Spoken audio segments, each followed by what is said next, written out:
Dear professors, ladies and gentlemen, welcome everyone to the third progress report of the year. I'm András Harajka, first year MD PhD student. The complexity of the female endocrine system has always amazed me. That's why I was really grateful and I was over the moon when I got the opportunity to join this research project, which aims to investigate the relationship between oral contraceptives and cancer risk. This topic has a huge significance, not just for me, but for every woman. Actually, more than 140 million of them who are using oral contraceptives worldwide. On the top of this huge number of users, right now we experience a global cancer epidemic which caused the death of 25 million women each year. Therefore, any kind of association between cancer and oral contraceptives can have a huge impact on the health of our society.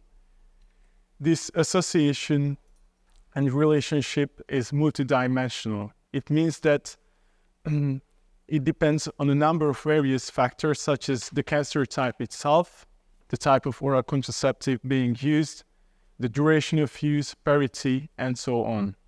To tackle this problem, we have decided to investigate women of reproductive age and compare the cancer risk in the groups of users and non-users of oral contraceptives.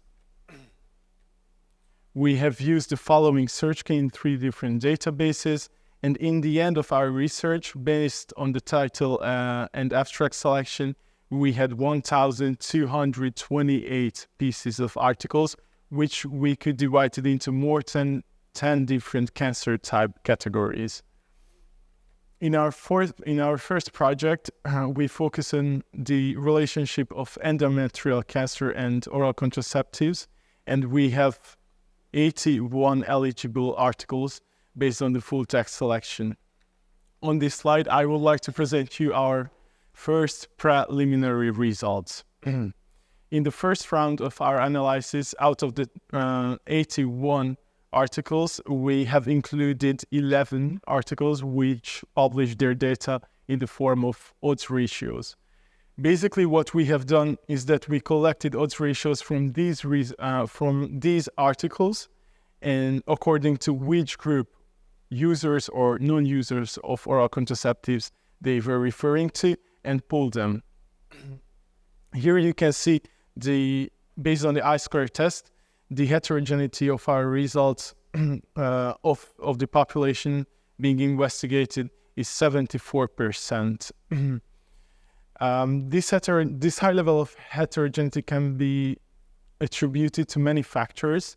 For example, one for sure is that these results are only preliminary. That means our statistical model has not yet taken into account the different factors of these results of the articles to which their results have been adjusted to.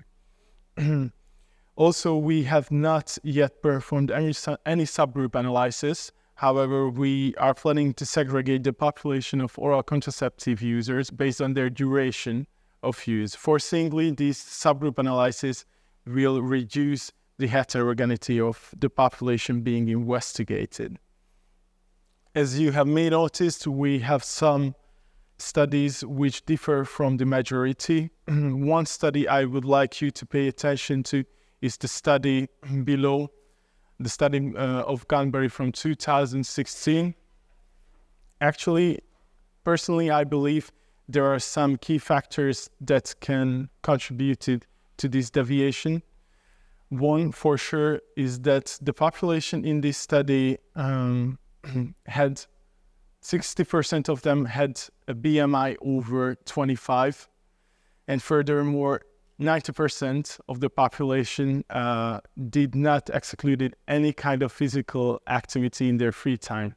More important, that all of them were over the age of 30. Another study worth mentioning is the study of Urban from 2012. In this case, the relatively exceptional results can be contributed to the fact that these authors have investigated a population where all the participants were Black, and they did not adjust it for any. They did not adjust any results for the BMI.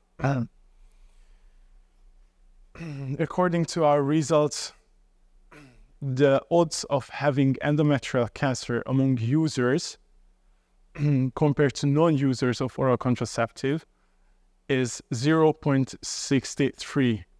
That means that the odds of having endometrial cancer among women of oral contraceptive users is 37% lower compared to those who do not use this kind of contraception method.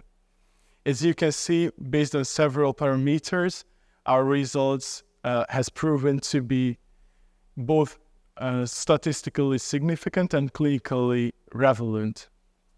All things considered, our results suggest that the use of oral contraceptives can be beneficial in the aspect of cancer reduction as well. If our results proven to be right, that can lead to a considerable lowering of distrust among women towards oral contraceptive use. Beside our first project, we have already started our second one, in which we are focusing on ovarian cancer. In this project, we have 188 eligible articles, and hopefully we will have some preliminary data as well by the end of the summer. Thank you.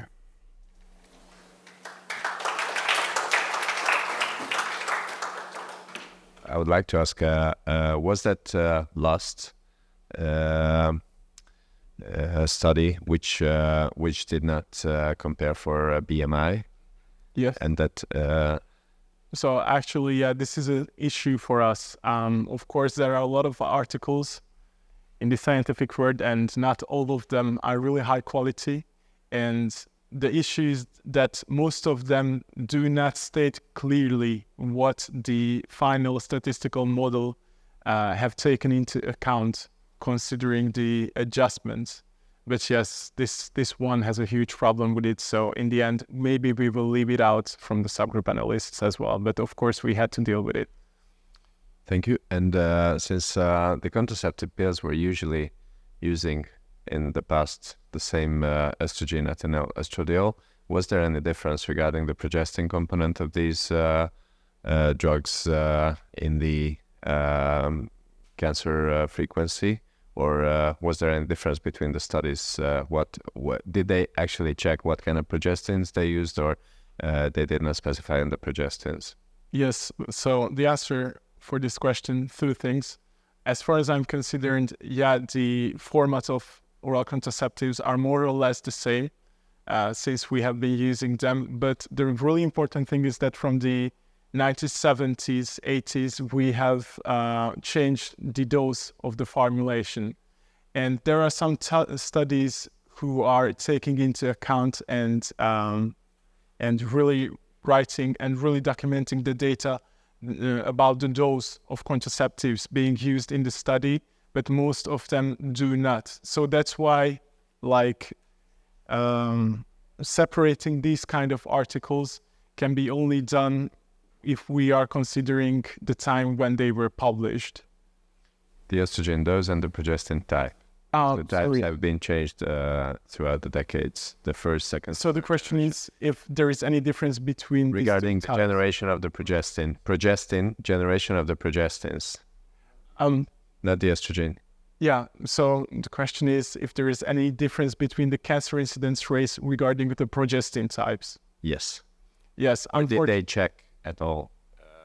Unfortunately, there are one or two studies who are that thorough.